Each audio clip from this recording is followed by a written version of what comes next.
자, 종부세 깎아주는 게 아니라 부담을 덜어주는 겁니다. 자, 다시 한번요. 종부세는 깎아주는 게 아니라 부담을 덜어주는 겁니다. 제가 하고 싶은 말이기도 하고요. 여기에 대해서 이제 세정일보에 양경섭 세무사님이라고 계시는데, 이거는 이제 칼럼을 이제 기고를 해주셨어요. 그런데 저는 정말 뭐 매우 공감하고 그런 부분이기 때문에 어떤 식으로 해서 이렇게 말씀하시는지 6월 26일자 기사입니다. 같이 한번 보도록 하겠습니다. 일각에서는 종부세 관련 논의에 대해서 부자 감세라 주장하고 있습니다.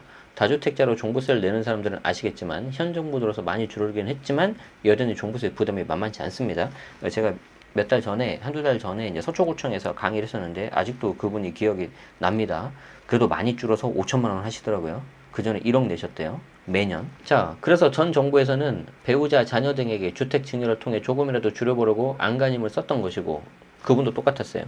갑작스러운 주택 증여 취득세 중과로 2020년 8월 12일부터 됐죠, 이게. 2020년 8월 10일 710 대책 나오면서 증여를 했을 때 증여 취득세를 내야 되거든요. 그게 3.5%예요. 뒤에 이것저것 붙으면 3.8 또는 4.0% 되는데 증여취득세 중과가 되면 12% 이렇게 돼버립니다. 그래서 이제 진퇴양난에 빠진 사람들이 많았다는 거죠. 물론 현재는 조정대상 지역 해제로 주택 증여를 하면 현재 조정대상 지역인 강남, 소초, 송파, 용산에 대해서만 적용이 되고, 그 외에 조정대상 지역이 아니라면 주택 증여를 통해서 종부세를 줄일 수도 있다는 거죠. 주택수를 분산시키니까. 하지만 종부세 절세 상담은 다만 현 정부 들어서 종부세 절세 상담이 현격하게 줄어들었다.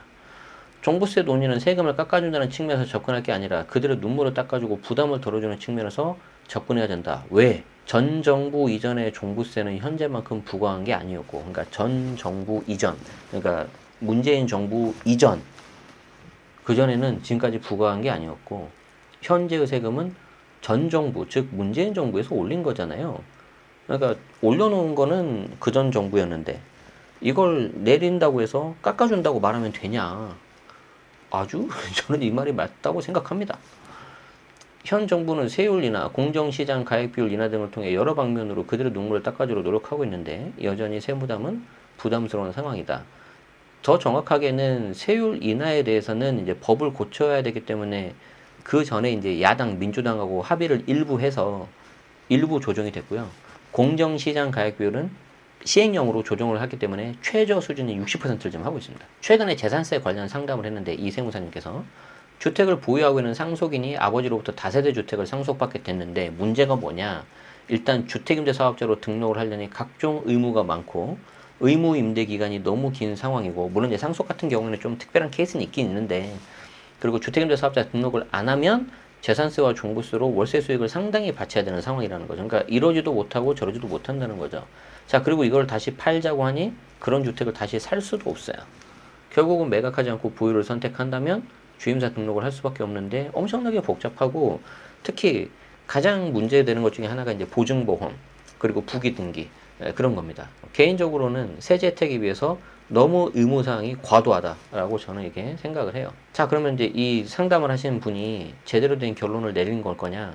주택임대 사업자의 의무가 너무 많고, 제가 이것만 가지고 그때 5시간 반 강의를 했습니다. 너무 말씀드릴 게 많아서. 특히 주택임대 사업자 같은 경우에는 의무가 너무 많고, 조금만 잘못하면 세제 혜택 토해내야 되고, 여기에 끝나지 않고 과태료까지 내야 돼요. 그리고 종부세 관련 헌법소원 심판에 대한 판결이 나왔는데 헌법 위반이 아닌 것으로 합헌으로 결론 나왔는데, 종부세 같은 경우에는 조세법률주의, 포괄 외임 금지 원칙, 과잉 금지 원칙, 조세 평등주의, 소급 입법 금지 원칙, 신뢰보호 원칙이 위반되지 않는다는 게 골자였다는 거죠. 그래서 이제 이 세무사님이 말씀하신 게 이제 마지막에 있어요. 강조하고 싶은 게, 아니 내야 될 세금은 당연히 내야 된다. 하지만 부자가 없으면 세금은 누가 내냐? 부자들도 충분히 많이 내고 있고 그 사람들이 어떤 혐오의 대상은 아니다. 최근에 제가 정말 깜짝 놀란 걸 보고 있는데, 악성 임대인에 대해서 개인정보가 다 오픈돼가지고 그냥 뭐 이렇게 리스트가 떠 있더라고요. 너무나 쉽게. 저는 이제 법은 잘 모르는데 이거 개인정보법 위반 아닌가 이렇게 생각이 들 정도로 굉장히 과하던데, 제가 그걸 딱 보자마자 어떤 사이트를 열었냐면 성범죄 알림이 사이트를 열었어요. 누가 봐도 다주택자, 이게 임대사업자들이 반환보증금을 제대로 못 내준 거는 잘못한 거지만 우리나라 성범죄자도 나쁜 사람들이잖아요. 그래서 제가 성범죄자 우리 동네 반경 1km 누가 있지 딱 보려고 했더니 제 본인 인증을 하라고 하더라고. 그건 이렇게 꼼꼼하게 해놓고 못 먹고 못 입고 아끼고 또 아껴서 재산을 모아서 은퇴 후 주택임대 소득으로 살아보려고 하시는 분들은 조세 부담을 호소하고 있습니다.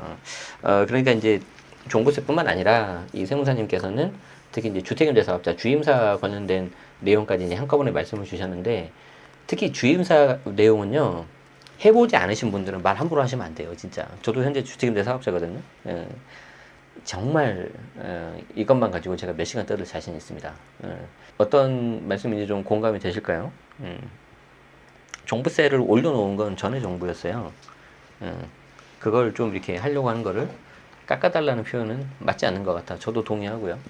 그리고 왜 그게 부자 감세입니까? 어떤 정가 옷이 10,000원인데 일부러 얘를 20,000원으로 거품을 딱 씌운 다음에 50% 할인해가지고 10,000원 팔면 이거 사기꾼이라고 하잖아요. 장사치라고 하잖아요. 욕하지 않습니까? 마찬가지예요. 너무 지금 세금을 과도하게 올려놓고 이걸 좀 정상화 시키자 좀 내리려고 하는데 이걸 너무 그게 뭐 과하다, 부자 감세다 이렇게 표현하는 건 저는 좀 아닌 것 같아요. 그래서 저는 그 말 하나만으로도 충분히 이 기사가 공감이 됐고 저 같은 그냥 일반인이 말해서 뭐 하겠습니까? 그래서 여기 세무사님의 좀 글을 빌어서 좀 약간 비굴해 보일지 모르겠지만 여기 좀 말씀을 드립니다. 아마 공감하시는 분들 많이 계실 것 같고 좀 이렇게 합리적으로 좀 접근을 했으면 좋겠어요. 너무 이게 좀 감정적인 것 같아요. 아까 그 임대인들 그 리스트 올라간 거 보고 그리고 언론에도 좀 제가 한 가지 당부드리고 싶은 게 뭐 들을지 안 들을지 모르겠지만 저 같은 개인 사람에 대해서 전세 그 사기라는 말을 좀 잘 좀 가려 썼으면 좋겠어요. 우리가 사기라는 건 뭡니까? 상대방을 작정하고 기망을 하고 속여야 되는 거예요. 맞죠? 근데 지금 전세 보증금을 미반환 돼서 가지고 문제가 된 거에 대해서 그게 100% 사기는 아니잖아요. 돌려주려고 했는데 하다못해 뭐가 잘못됐다든지 말 그대로 임대업 사업이 꼬였다든지 그런 경우도 있지 않습니까? 근데 그걸 다 싸잡아서 사기라는 말을 표현을 해야 될까? 그런 걸 보면은 좀 굉장히 안타까웠어요. 반대로 임차인이 월세를 이렇게 올려줘야 되는데 깜빡하고 월세가 하루 이틀 늦을 수도 있는 거고 사정이 생기면 한 달, 두 달 밀릴 수도 있는 거잖아요. 그러면 그 사람도 무조건 사기예요? 응? 그건 아니잖아. 그렇기 때문에 좀 너무 이렇게 좀 감정적으로 획일화 시켜가지고 이분법적으로 가는 그런 거를 좀 안 했으면 좋겠다. 종부세도 마찬가지라고 생각을 합니다. 어쨌든 지금 종부세 관련해서 논의가 굉장히 뜨거운데 개인적으로는 7월에 나오는 개정세법안이 좀 세게 나올 것 같아요. 그게 그렇다고 물론 그게 다 통과가 되거나 그런 건 절대 아닙니다.